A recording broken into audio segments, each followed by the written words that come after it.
La Fondation La Cause veut vous souhaiter une très belle fête de Noël. Noël est difficile et particulier cette année en raison de l'épidémie, en raison aussi des deuils que nous portons. Et nous voulons entrer en profondeur dans ce temps de Noël avec à la fois nos souffrances et nos espérances et nous tourner vers le Seigneur qui nous apporte sa lumière et son amour. Nous avons décidé avec la Fondation La Cause de faire revivre ce CD Noël, c'est Jésus qui vient, que nous avions enregistré avec des artistes prestigieux il y a 23 ans. Et nous avons la joie de vous offrir ce concert qui réunit ces musiciens, avec Sandrine Poureille à la harpe, Jean-Christophe Robert au hautbois, sa fille Anna Robert au violon, et à la flûte de Pan, Philippe Hussert. Place à la musique.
Évangile selon Luc au chapitre 1, les versets 67 à 79.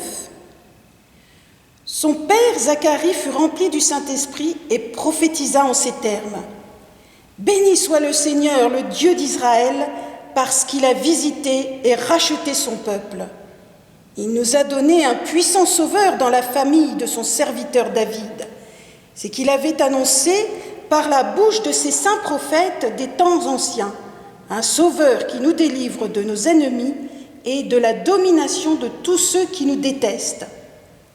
Ainsi, il manifeste sa bonté envers nos ancêtres et se souvient de sa sainte alliance, conformément au serment qu'il avait fait à Abraham, notre ancêtre. Il avait juré qu'après nous avoir délivrés de nos ennemis, il nous accorderait de le servir sans crainte, en marchant devant lui dans la sainteté et dans la justice tous les jours de notre vie. Et toi, petit enfant, tu seras appelé prophète du Très-Haut, car tu marcheras sous le regard du Seigneur pour préparer ses chemins et pour donner à son peuple la connaissance du salut par le pardon de ses péchés, à cause de la profonde bonté de notre Dieu. Grâce à elle, le soleil levant nous a visités d'en haut pour éclairer ceux qui sont assis dans les ténèbres et dans l'ombre de la mort, pour diriger nos pas sur le chemin de la paix.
Nous venons de chanter et de jouer ensemble ce magnifique chant « Sortez bergers, sortez de vos retraites, à Bethléem, Dieu vous attend.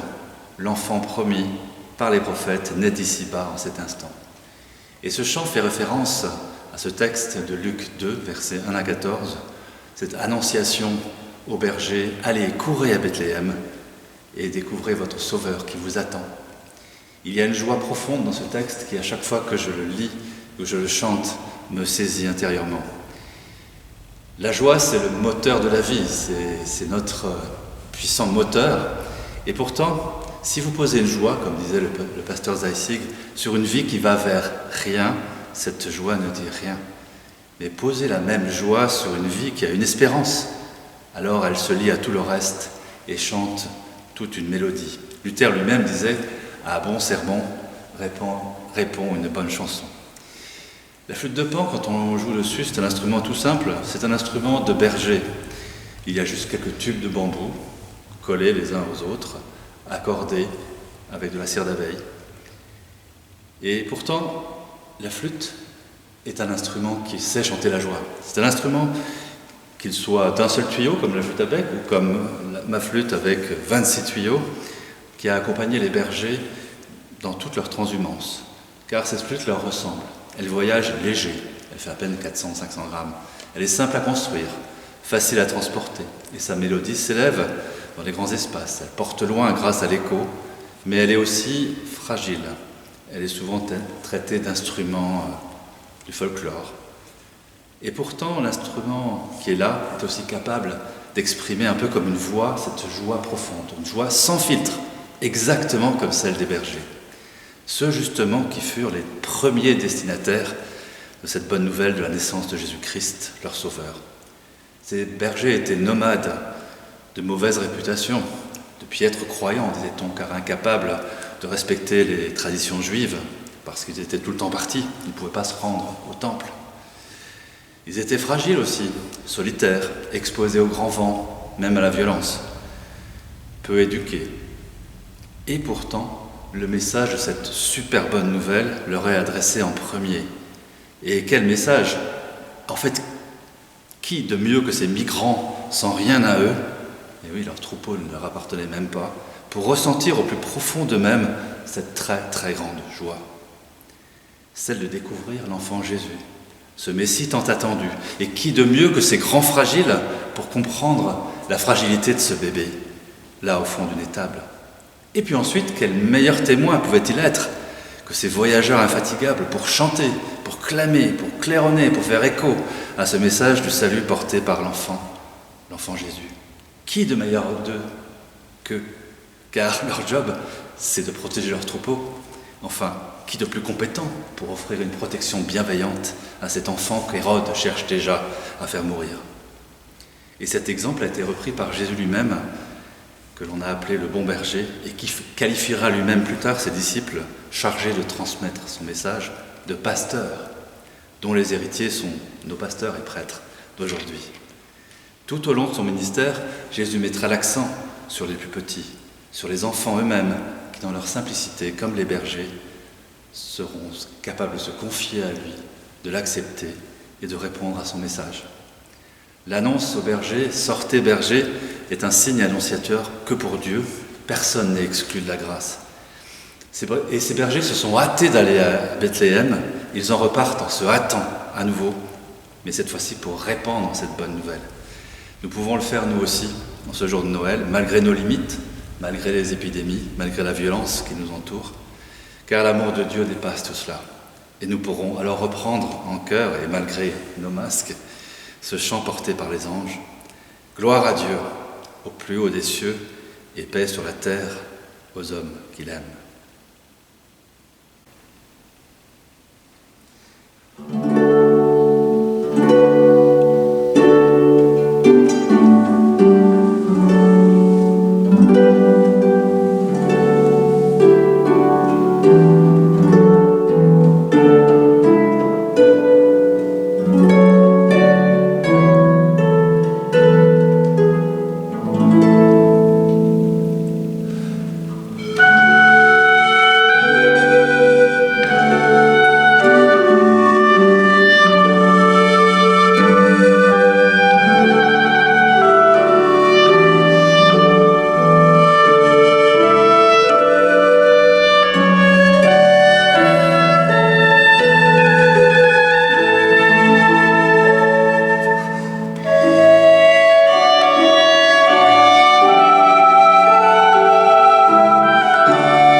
Nous avons voulu faire le bonheur de ce monde par des révolutions et des épurations, par l'argent et par la guerre, par la force et dans les cris. C'est notre manière d'homme, Seigneur, et nous avons échoué. Tu es venu dans la discrétion et dans la faiblesse. C'est ta manière, Seigneur. Ton amour est tenace, rien ne le décourage, rien ne t'empêchera de changer ce monde. Nous le croyons, car ta présence change déjà nos vies. Loué sois-tu, Seigneur.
Alors j'ai choisi un passage de la Bible qui n'est peut-être pas très habituel. C'est tiré du Premier Testament et c'est dans le deuxième livre de Samuel, chapitre 7, verset 16. C'est juste un petit verset que je vous propose. C'est le voici.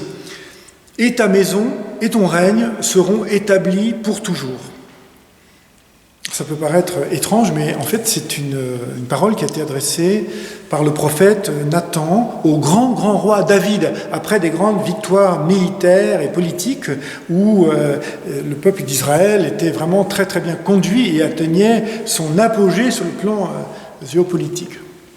Et c'est à ce moment-là que David se rend compte qu'il faut quand même penser à Dieu au-delà de toute la gloire humaine, au-delà du prestige et de l'agitation des jours, et qu'il faut une arche, un emplacement pour l'arche, pour abriter la présence de Dieu.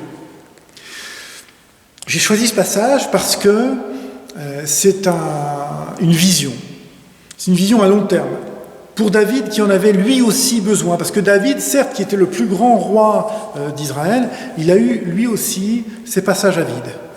Il a été un criminel, il a été un homme qui a connu des grands déboires, qui a vécu des grandes infidélités, et enfin en tout cas sur le plan conjugal, il a envoyé le mari d'une femme en première ligne au combat pour voler son épouse, et c'est l'histoire de David et Bethsabée. Et cette histoire, eh bien, elle est reprise justement dans l'Évangile. C'est très étonnant. Il y a à la fois la promesse d'un long terme, la vision de Dieu, elle va très très loin. Hein. Avec Dieu, on est conduit. Hein.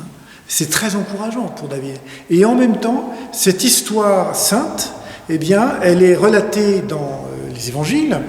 On pense à la généalogie de Jésus, qui était justement une histoire conduite dans des méandres compliqués, dans des circonstances dramatiques ou ambiguës. Hein.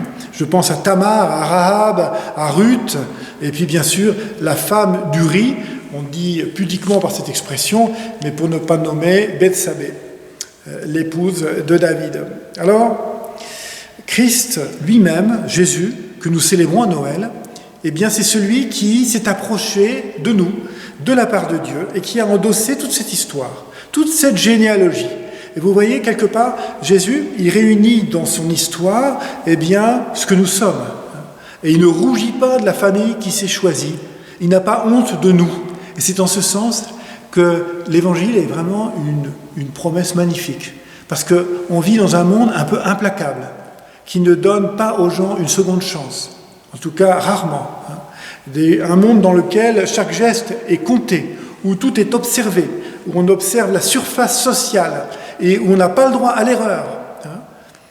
Eh bien justement, la grande nouvelle de l'Évangile, c'est que Jésus, eh bien, il est le chef de file d'une famille qui a connu et la grandeur et la misère, comme David. Il a connu notre espérance et nos hontes. Et si Jésus ne s'entourait que de gens respectables, alors peut-être que nous pourrions nous sentir rejetés. Mais Noël, c'est en tout cas, moi comme ça je le comprends, la fête du pardon, la fête de la confiance totale de Dieu envers nous. Il nous envoie Jésus et il nous fait confiance, il ne désespère devant personne et il nous invite toujours à nous relever parce que le plus grand péché, ce n'est pas tant de tomber que de rester par terre, de désespoir, de ne pas oser sa vie, de ne pas prendre des risques, de ne pas avancer vers son devenir. Et cette vision de la Bible, qui est une révélation magnifique et qui va très très loin, eh bien, c'est ça le cadeau de Noël. Et il est grand temps de laisser Dieu faire quelque chose de notre vie. Il peut nous donner des signes de sa fidélité. Il peut nous montrer parfois, si nous le lui demandons, très simplement dans la prière, « Mon Dieu, je veux te faire confiance, guide-moi, montre-moi ton chemin ». Eh bien, vous verrez que si vous faites cette prière, vous vous rendrez compte que et vous serez entouré par plein de témoins autour de vous qui vivront la même chose. Vous vous rendrez compte que Dieu vous guide, que Dieu est votre joie, votre espérance. Et c'est ça Noël. C'est Jésus parmi nous, celui qui nous dirige, celui qui nous pardonne, qui nous relève.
Que le Seigneur vous bénisse et vous garde.